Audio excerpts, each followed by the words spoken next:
Hello everyone, ఇలాంటి videos మీకు ముందుగా కావాలి అనుకుంటే మా ఛానల్ని సబ్స్క్రైబ్ చేసుకొని పక్కనే ఉన్న బెల్ ఐకాన్ని క్లిక్ చేయండి. అప్కమింగ్ రివ్యూలోకి వెళ్ళిపోదాం. ఎపిసోడ్ స్టార్ట్ అవ్వగానే నందగోపాల్ని డైరెక్ట్గా పట్టుకోవడానికి నందగోపాల్ ఫామ్ హౌస్కి రాజ్ అండ్ కావ్య వెళ్తారు. కానీ నందగోపాల్ వాళ్ళిద్దరిని తప్పించుకొని కారులో పారిపోతాడు. నందగోపాల్తో వచ్చిన వాళ్ళ గర్ల్ ఫ్రెండ్ కూడా కారులో పారిపోతుంది. ఇంకా అలా చాలా బాధపడుతూ ఉంటారు రాజ్ అండ్ కావ్య. ఎలా అండి, ఇప్పుడు మనం ఏం చేయాలి, ఇప్పుడు ఇంటికి ఎలా వెళ్ళాలి అని అడుగుతూ ఉంటుంది కావ్య. సరే, నేను యాదగిరికి కాల్ చేస్తాను, మనం ఇంటికి వెళ్దాం అని ఇంకలా క్యాబ్ బుక్ చేసుకొని ఇంటికి బయలుదేరుతారు రాజ్ అండ్ కావ్య. కావ్య రాజ్తో, ఏవండి, అసలు నాకేమీ అర్థం కావట్లేదు, వాడు దొరికినట్టే దొరికి పారిపోయాడు, ఇప్పుడు వాడిని ఎలా ఎలా మనం పట్టుకోవాలి అని అడుగుతుంది కావ్య. కళావతి, ఆలోచిస్తే దేనికైనా మనకి పరిష్కారం దొరుకుతుంది, ఖచ్చితంగా మనకి పరిష్కారం దొరుకుతుంది, నువ్వేమీ కంగారు పడద్దు. ఆ సెక్యూరిటీ గార్డ్ని ఎలా డీల్ చేయాలో నాకు తెలుసు, వాడి దగ్గర నుండి నేను ఖచ్చితంగా ఇన్ఫర్మేషన్ తీసుకుంటాను. అది మాత్రమే కాదు, ఒకసారి ఇటు చూడు అని అంటాడు రాజ్. ఏంటండి అని అడుగుతుంది. ఎప్పుడైతే వాడిని నేను కొట్టానో అప్పుడే సీక్రెట్గా ట్రాకర్ అనేది వాడి జేబులో పడేటట్లు చేశాను. వాడు ఎక్కడికి వెళ్ళినా మనకి ఇన్ఫర్మేషన్ తెలుస్తుంది, నువ్వేమి కంగారు పడద్దు కళావతి అని అంటాడు రాజ్. ఏవండి, మీరు చాలా తెలివైన వారండి అని హ్యాపీగా ఫీల్ అవుతుంది కావ్య. ఇది ఇలా ఉండగా అపర్ణ, ఇందిరాదేవి, ధాన్యలక్ష్మి, రుద్రాని వీళ్ళందరూ వెయిట్ చేస్తూ ఉంటారు రాజ్ అండ్ కావ్య ఎప్పుడెప్పుడు వస్తారా అని. చూసారా, ఇప్పటి వరకు బయట షికారు చేసుకుంటూ వస్తున్నారు, కనీసం ఇంటి మొహం, ఇంట్లో వాళ్ళు ఏం బాధపడుతున్నారో కూడా వాళ్ళకి అక్కర్లేదు అని అంటుంది రుద్రాని. అయినా వాళ్ళు రాజులు కాబట్టి వాళ్ళు అలాగే తిరుగుతూ ఉంటారు, రాజభోగాన్ని అనుభవించాలి అనుకుంటారు, మనం అలా కాదు కదా రుద్రాని అని అంటుంది ధాన్యలక్ష్మి. రాజ్ కావ్య ఇంటికి వస్తారు. ఆగు కావ్య అని అంటుంది ధాన్యలక్ష్మి. ఏంటత్తయ్య గారు అని అంటుంది కావ్య చాలా చిరాగ్గా. చూడు, ఒక కారేమో మీరు తీసుకువెళ్లారు, ఇంకొక కార్ బావగారు తీసుకువెళ్తే అది బ్రేక్ డౌన్ అయ్యింది. ఇలా మనకి అత్యవసర పరిస్థితులు ఉన్నప్పుడు కార్లు తీసుకెళ్లాలంటే రెండు ఎక్కడ సరిపోతాయి? అయినా కార్లపై ఆంక్షలు విధించడానికి, మాపై ఆంక్షలు విధించడానికి అసలు నువ్వు ఎవరు, ఎందుకు ఎందుకు మమ్మల్ని ఇంతలా బాధ పెడుతున్నావు అని అడుగుతుంది ధాన్యలక్ష్మి. చూడండి చిన్నత్తయ్య, ఈ ఆస్తిపై, ఈ కార్లపై, ఈ ఇంటిపై, ఈ ఇంటి బాగోగులపై సర్వ హక్కులు నాకు తాతయ్య గారు ఇచ్చారు. తాతయ్య గారు నాకు అప్పచెప్పిన పనిని నేను మనస్ఫూర్తిగా చేసుకోవాలి అనుకుంటున్నాను. మీకు నచ్చినా నచ్చకపోయినా అందరూ నేను చెప్పినట్లే వినాలి, నేను చెప్పిందే ఖచ్చితంగా మీరు చెయ్యాలి అని గట్టిగా అంటుంది కావ్య. ఒక్కసారిగా అదంతా వింటున్నా ఇందిరాదేవి, అపర్ణ వీళ్ళందరూ కూడా షాక్ అయిపోతారు. ఇంక అపర్ణ వెంటనే కావ్యతో, కావ్య, ఇన్ని రోజులు నేను నీలో ఒక బాధ్యత చూశాను, కానీ ఇవాళ నాకు నీలో లెక్కలేనితనం కనబడుతుంది. ఇంటికి రెండే కార్లు ఉంటే అవి కూడా బ్రేక్ డౌన్ అయితే ఎలా వెళ్తారు అని ధాన్యలక్ష్మి అడిగింది. కానీ నువ్వు ఏదో ఒక సమాధానం చెప్పకుండా ఇలాగే ఉంటాను, ఉంటే ఉండండి లేకపోతే లేదు అన్నట్టు ఎందుకు మాట్లాడుతున్నావు అని అడుగుతారు అపర్ణాదేవి. ఒక్కసారిగా రాజ్ షాక్ అయిపోతాడు. మమ్మీ అది కాదు అని అంటాడు. రే నువ్వు ఆగు రాజ్, కావ్య నువ్వే సమాధానం చెప్పాలి. ఏంటి ఏంటి లెక్కలేనితనం? ఆస్తి వచ్చిందని ఆశపడుతున్నావా, ఆనందంగా సంబరాలు చేసుకుంటున్నావా అని అడుగుతుంది అపర్ణాదేవి. అత్తయ్య, ఇన్ని రోజులు మీరు నన్ను అర్థం చేసుకున్నారు, నాకు అండదండగా నిలిచారు, అలాంటిది నేను ఇంటి విషయంలో ఎందుకు ఇంత ఖరాఖండిగా ఉంటున్నాననే విషయాన్ని మీరు ఎందుకు అర్థం చేసుకోలేకపోయారు అని అడుగుతుంది కావ్య. ఇంక వెంటనే ఇందిరాదేవి, చూడమ్మా కావ్య, దేనికైనా ఒక హద్దు అనేది ఉంటుంది, ఆంక్షలు పెట్టడానికి హద్దు అనేది ఉంటుంది, వాటికి అవకాశం ఇవ్వడానికి కూడా హద్దు అనేది ఉంటుంది. కానీ ఎందుకో ఈరోజు నువ్వు ఆ హద్దుని దాటినట్లు నాకు అనిపిస్తోంది. నాకు నచ్చినట్లే నేను చేస్తాను అనే అహంకార భావన నీలో కనబడుతుంది అని అంటారు ఇందిరాదేవి. అమ్మమ్మ గారు, అత్తయ్య గారు, నేనిప్పుడు ఏది చెప్పే పరిస్థితుల్లో లేను. మీరు నన్ను అర్థం చేసుకుంటే చేసుకోండి, లేకపోతే లేదు. కానీ ఈ ఆంక్షలు మాత్రం ఖచ్చితంగా నిలబడే ఉంటాయి అని చెప్పి పైకి స్పీడ్గా వెళ్ళిపోతుంది కావ్య. ఇంకా రాజ్ని చూస్తూ ఉంటుంది రుద్రాని. చూసారా, రాణికి తోడుగా రాజ్ కూడా వంత పాడుతున్నాడు. ఏంటి రాజ్, నీ భార్య అంతలా మాట్లాడుతుంది, కానీ నువ్వు మాత్రం ఏమీ మాట్లాడట్లేదు అని అంటుంది రుద్రాని. చెప్పడానికేమీ లేదు.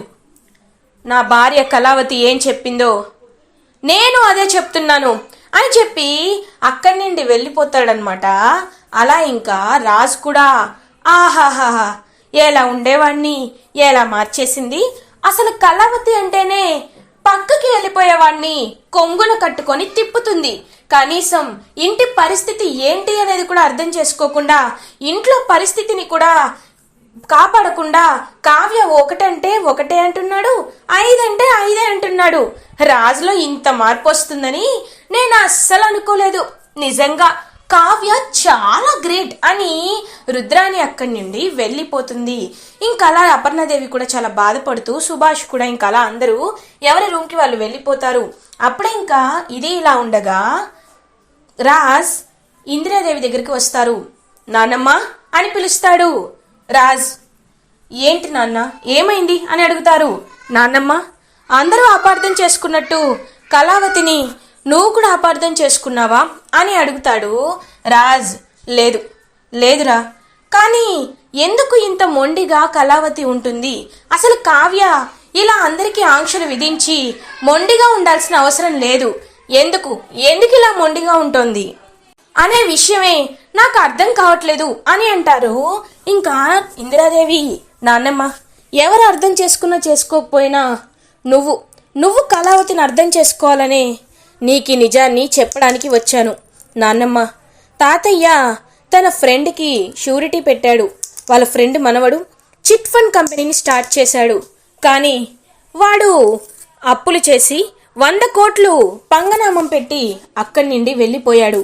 ఇప్పుడు ఆ అప్పు అనేది మనల్ని తీర్చమని మనకి నోటీసులు బ్యాంకర్స్ ఇచ్చారు అని చెప్పి ఇంకా అన్ని చెప్తాడనమాట పూసగుచ్చినట్టు రాజ్.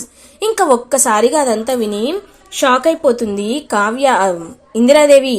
ఇంకా అలా ఇందిరాదేవి అయితే షాక్లో ఉండి, అంటే రాజ్, ఇది నువ్వు ఇంత మనసులో బాధని పెట్టుకొని ఎందుకు నాన్న, ఎందుకు మాతో చెప్పలేదు? ఒక్క మాట మాతో చెప్తే సరిపోతుంది కదా అని అంటారు.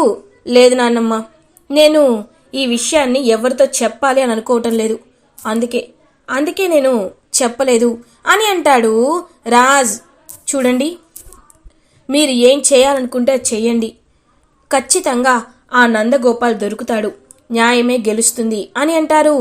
అవును, వాడిని దొరికేలా నేను చేస్తాను నాన్నమ్మ. ఎవరు అర్థం చేసుకున్నా చేసుకోకపోయినా నువ్వు కళావతిని అర్థం చేసుకోవాలని నేను ఇదంతా చెప్పాను నాన్నమ్మ. ఇప్పటికైనా కళావతిని అర్థం చేసుకోండి అని చెప్పి ఇంకా అలా అక్కడి నుండి వెళ్ళిపోతాడనమాట రాజ్. పాపం, ఇంత చిన్న వయసులోనే ఇంత బరువుని మోస్తున్నారు. నిజంగా వీళ్ళు చాలా గొప్పవాళ్ళు. బావ ఇచ్చిన ధైర్యాన్ని వీళ్ళు బాగా వాడుకుంటున్నారు అని పాపం చాలా బాధపడుతూ ఇంక చెప్తుందనమాట. అలా ఇంకా తనైతే ఇది ఇలా ఉండగా మార్నింగ్ అవుతుంది.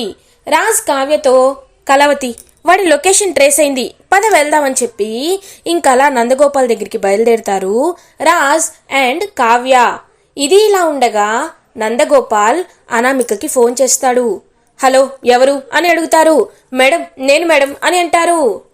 చెప్పు, ఏంటి నాకు ఫోన్ చేశావు అని అడుగుతుంది. అది కాదు మేడం, నన్ను రాజ్ కావ్య ఇద్దరు పట్టుకోవడానికి వస్తున్నారు మేడం, నేను దొరికిపోతే అని అంటాడు. ఇంకా అలా ఆ నందగోపాల్, చూడు, వాళ్ళకి దొరకకుండా నువ్వు సీక్రెట్ ప్లేస్లో ఉండు, ఆ విషయాన్ని నేను నీకు చెప్పాలా అని అంటుంది. మేడం, నేను ఎవరికి తెలియకుండా ఒక సీక్రెట్ లొకేషన్లోనే దాక్కున్నాను మేడం. మీరు మీరు నాకు సపోర్ట్ ఇస్తానన్నారు కదా మేడం అని అంటాడు ఆ నందగోపాల్. ఖచ్చితంగా ఇస్తాను. నాకు తెలిసిన ఒక ప్లేస్ ఉంది, అక్కడికి వెళ్ళు. అక్కడికి వెళ్ళి నాకు ఎప్పటికీ ఫోన్ చేయొద్దు. ఎందుకంటే రాజ్, కావ్య చాలా తెలివైన వారు ఖచ్చితంగా సిగ్నల్స్ని ట్రేస్ చేస్తారు. కాబట్టి ఆ సిగ్నల్స్ అనేది దొరకకుండా మీరే ఈ సిమ్ విరిచేసి పడేయండి. దాని తర్వాత నువ్వు తీసుకున్న లోన్స్ అన్నిటినీ ఒకసారి నీ బ్యాగ్ని వాటిలో అన్నిట్లో చెక్ చేసుకో. ఆ ట్రాకర్ ఉందేమో చూసుకో. ఆ ట్రాకర్ అనేది కనబడితే మనం ఖచ్చితంగా దొరికిపోతాం. కాబట్టి వాటిని కూడా విసిరేసాయని చెప్పి ఇంకా అనామిక చెప్తుంది. అలా ఇంకా రాజు కూడా కావ్య కూడా ఇద్దరు వెళ్ళేసరికి ఆ లొకేషన్లో అక్కడ నందగోపాల్ ఉండడు. వేరే ఒక సీక్రెట్ ప్లేస్లో దాక్కుంటాడు. అయ్యో, ఇప్పుడు ఏం చేయాలి అని ఆలోచిస్తూ ఉంటాడు రాజ్. ఏమండి, మనసుంటే మార్గం ఉంటుంది. ఖచ్చితంగా ఇక్కడే ఎక్కడో ఎవరో ఒకరు చూసుండాలి. ఆ సెక్యూరిటీ గార్డ్ని అడిగారా అని అడిగాడు. వాడు 2-3 ప్లేసులు చెప్పాడు. అక్కడికి వెళ్ళినా వాడు లేడు అని అంటాడు రాజ్.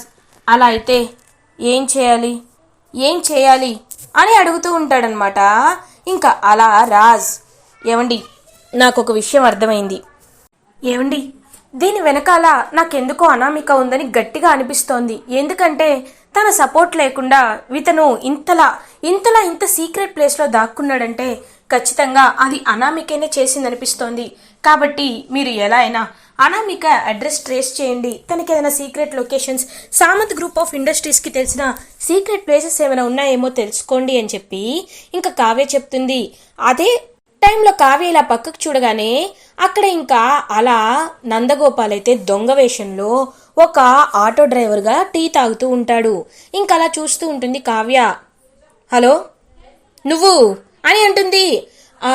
నాది పేరు రెహమాన్ అని గొంతు మార్చి, అంటే ఎక్కడికి వెళ్ళినా వీళ్ళని పట్టుకుంటారు కాబట్టి మారు వేషంలోనే ఉంటానని చెప్పి ఇంకా అలా వాళ్ళ చుట్టూనే కావాలని తిరుగుతూ ఉంటాడనమాట నందగోపాల్. అదే ఐడియా అని చెప్తుంది అనామిక కూడా.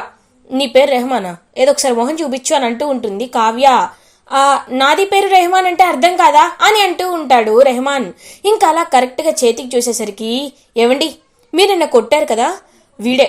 ఏవండి, ఇదిగో దొరికాడు అని అంటుంది. ఇంకా వెంటనే రాజు అయితే అక్కడికి వస్తాడు.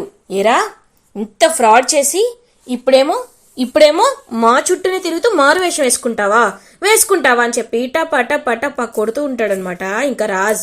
అలా ఇంకా దొరికిపోయించా అని చెప్పి ఇంకా అలా వెళ్ళిపోతూ ఉంటాడనమాట రాజైతే. ఇంకా అలా రాజైతే వాడిని తీసుకొని పోలీసులకు అప్పచెప్తారు. పోలీసులకు ఇంకా, సార్, ఇంకా మేమే రికవర్ చేసుకుంటాం, మీరేమీ ఇంకా కంగారు పడద్దు అని చెప్పి ఇంకా అలా రికవర్ చేసుకోవడానికి బయలుదేరుతూ ఉంటారనమాట ఆ ఆస్తి మొత్తం. ఇంకా అలా ఆ నందగోపాల్ని అరెస్ట్ చేసి పోలీసులు అయితే తీసుకువెళ్ళిపోతారు. ఇంకా నందగోపాల్ అరెస్ట్ చేసిన తర్వాత ఎస్ఐ అయితే, థ్యాంక్ యూ రాజు గారు, మీ కోఆపరేషన్ లేకపోతే మేము నిజంగా అతన్ని పట్టుకునే వాళ్ళం కాదు, థ్యాంక్ యూ సో మచ్ అని చెప్తారు ఎస్ఐ. ఇట్స్ మై ప్లెజర్, ఇది కేవలం నా వల్లే కాదు, మా వైఫ్ వల్ల కూడా సాధ్యమైంది అని చెప్పి హ్యాపీగా చెప్తాడనమాట రాజ్. ఇంకా అలా చాలా హ్యాపీగా ఫీల్ అవుతుంది కావ్య కూడా. అప్పుడే ఇంకా అనామికకి ఫోన్ కాల్ వస్తుంది. హలో, ఎవరు అని అంటుంది. ఇంకా ఎస్ఐ పోలీసులందరూ అనామిక దగ్గరికి వెళ్తారు. సామంత్ అప్పుడే వచ్చి షాక్ అవుతాడు. బేబీ, ఏంటి ఎస్ఐ గారు ఇలా వచ్చారేంటి అని అడుగుతాడు సామంత్. సార్, మీపై మాకు సస్పీషియస్ అనుమానంగా ఉంది. ఎందుకంటే లాస్ట్ కాల్ ఆ నందగోపాల్ మీ అనామికకే చేశాడు, మీ వుడ్ బి అనామికకే చేశాడు. కాబట్టి ఖచ్చితంగా మీరు కూడా ఈ విషయంలో ఇన్వాల్వ్ అయ్యారని, కావాలనే రాజు వాళ్ళ కంపెనీని దెబ్బతీయాలలా చేస్తున్నారని మాకు అనుమానంగా ఉంది. కాబట్టి మీరు పోలీస్ స్టేషన్కి వెళ్లాల్సిందే. మీ ఇంట్లోనే డబ్బు దాచినట్టు కూడా మాకు ఇన్ఫర్మేషన్ ఉంది అని చెప్పి ఇంకా అనామిక సామంత్కి తెలియకుండా దాచిన డబ్బులన్నీ బయటికి తీస్తారు. ఒక్కసారిగా సామంత్ అయితే షాక్ అయిపోతాడు. ఇంకా వెంటనే సామంత్ పడేయాలని చెప్పి అనామికని ఒక్కటి కొడతాడు. ఒక్కసారిగా అనామిక షాక్ అయిపోతుంది. సామంత్ అని అంటుంది, షటప్, జస్ట్ షటప్, నీకెంత ధైర్యం కాకపోతే నా ఇంట్లోనే నన్ను ఇరికిస్తావా? చూడు, ఇన్నాళ్ళు నేను నిన్ను నమ్మాను, నువ్వు నా మంచి కోసమే చేస్తున్నావు అనుకున్నాను. అవార్డు దొంగ దారిలో ఇప్పించినా నీకోసమే కదా అని సంతోషపడ్డాను. కానీ నన్ను ఇంతలా మోసం చేసి ఇప్పుడు పోలీసులతో నన్ను అరెస్ట్ వరకు తీసుకువెళ్ళావంటేనే నువ్వంటే ఏంటని నాకు అర్థమైంది. చీ అని చెప్పి ఇంకా అలా అక్కడి నుండి పోలీసులు అరెస్ట్ చేస్తే సామంత్ అండ్ అనామిక ఇద్దరు అరెస్ట్ అయి వెళ్ళిపోతూ ఉంటారు. ఇది ఇలా ఉండగా రాజ్ కావ్య హ్యాపీగా ఇంకా స్వీట్స్ తీసుకొని ఇంటికి వస్తారు. నానమ్మా నానమ్మా అందరూ రండి అని చెప్పి అందరికి ఇంకా తీసుకువెళ్ళి ఇస్తూ ఉంటాడనమాట రాజ్. ఇంకా అలా రాజ్ తీసుకువెళ్ళి ఇచ్చేసరికి అందరూ ఏంటో ఏమైంది అంత సంతోషంగా ఉన్నారో అని అడుగుతుంది రుద్రాణి. చెప్తాం రుద్రాణి గారు, ముందు తినండి అని కావ్య అంటుంది. నానమ్మ నిన్న చెప్పాను కదా, ఆ నందగోపాల్ని పోలీసులు తీసుకువెళ్ళిపోయారు. ఆ 100 crores వాడి దగ్గర రికవర్ చేసుకున్నారు. బ్యాంకర్స్ తీసుకున్న 20 crores కూడా మనకి తిరిగి ఇచ్చేశారు నాన్నమ్మ అని చెప్తాడు రాజ్. రేయ్ అసలు ఏం జరిగింది రాజ్ అని అడుగుతుంది అపర్ణాదేవి. ఇంకా జరిగిందంతా చెప్తుందనమాట రాజ్ గురించి. ఇంక మొత్తం జరిగిందంతా చెప్తాడు రాజ్. ఒక్కసారిగా అందరూ షాక్ అయిపోతారు. ఇన్ని రోజులు కటువుగా ఉంటే ఏంటో అనుకున్నాను కావ్య, ఎందుకని నేను అనుకోలేదు. ఎప్పుడు నా చెల్లి తప్పు చేయదని నువ్వు నిరూపించావు కావ్య, నువ్వు గ్రేట్ అని అంటుంది పాపం. ఇంకా అలా స్వప్న ఈ ధాన్యలక్ష్మి రుద్రాణి మాత్రం జలస్గా ఫీల్ అవుతూ ఉంటారు. చిన్నత్తయ్య, రుద్రాణి గారు మీరింకా ఎలాంటి విషయాల్లో బాధపడక్కర్లేదు. మనం అప్పుడు ఎలా ఉన్నామో ఇప్పుడు అలానే ఉంటాం. ఇంకా మీరు ఎన్నిసార్లైనా కాఫీ తాగొచ్చు, ఎన్ని టిఫిన్స్ అయినా తినచ్చు. ఆ విషయంలో నేను రెస్ట్రిక్ట్ చేయాలనుకోవటం లేదు. ఇది ఉమ్మడి ఆస్తి, అందరూ సమానంగా అందరికీ సమానంగా వాడుకునే హక్కు, అనుభవించే స్వేచ్ఛ ఉన్నాయి. కాబట్టి మళ్ళీ మన పాత రోజులే మనకి వచ్చేసాయి అని అంటుంది కావ్య. ఇంకా చాలా హ్యాపీగా ఫీల్ అవుతారు స్వప్న, అపర్ణాదేవి, ఇందిరాదేవి. ఇది ఇలా ఉండగా ఇంకా అలా రాజ్ అండ్ కావ్య ఇద్దరు సీతారామయ్య దగ్గరికి వస్తారు. సీతారామయ్య గారు అలా ఇంకా హాస్పిటల్లో నిద్రపోతూ ఉంటారు. కోమాలో ఉన్న సీతారామయ్య గారు, తాతయ్య తాతయ్య మీరు మంచితనమే జీవితం అనుకున్నారు, కానీ మీ మంచితనం వల్ల ఒకడు అది అరుసుగా తీసుకున్నాడు. మేము వాడిని పోలీసులకు పట్టించి మళ్ళీ మన ఇంటిని మామూలుగా చేశాం తాతయ్య. ఇంకా మనకి ఎలాంటి ప్రాబ్లమ్స్ లేవు. మీరే కోలుకోవాలి తాతయ్య, కోలుకోవాలి అని చెప్పి పాపం అలా ఇంకా రాజ్ అండ్ కావ్య బాధపడితే మెల్లగా ఇంకా అలా కళ్ళు తెరుస్తూ ఉంటారు సీతారామయ్య. ఇంకలా ఒక్కసారిగా సీతారామయ్య అయితే కోమాలోంచి బయటికి వచ్చేసేసరికి ఇంకందరూ చాలా అంటే చాలా హ్యాపీగా ఫీల్ అవుతారు. ఇంకలా సీతారామయ్య గారి ప్రాబ్లం కూడా సాల్వ్ అయిపోతుంది. ఇలా ఎపిసోడ్ ఎండ్ అవుతుంది. ఫర్దర్ ఎపిసోడ్ రివ్యూస్ ముందుగా మీకు కావాలి అనుకుంటే మా ఛానల్ని సబ్స్క్రైబ్ చేసుకోండి. Thanks for watching.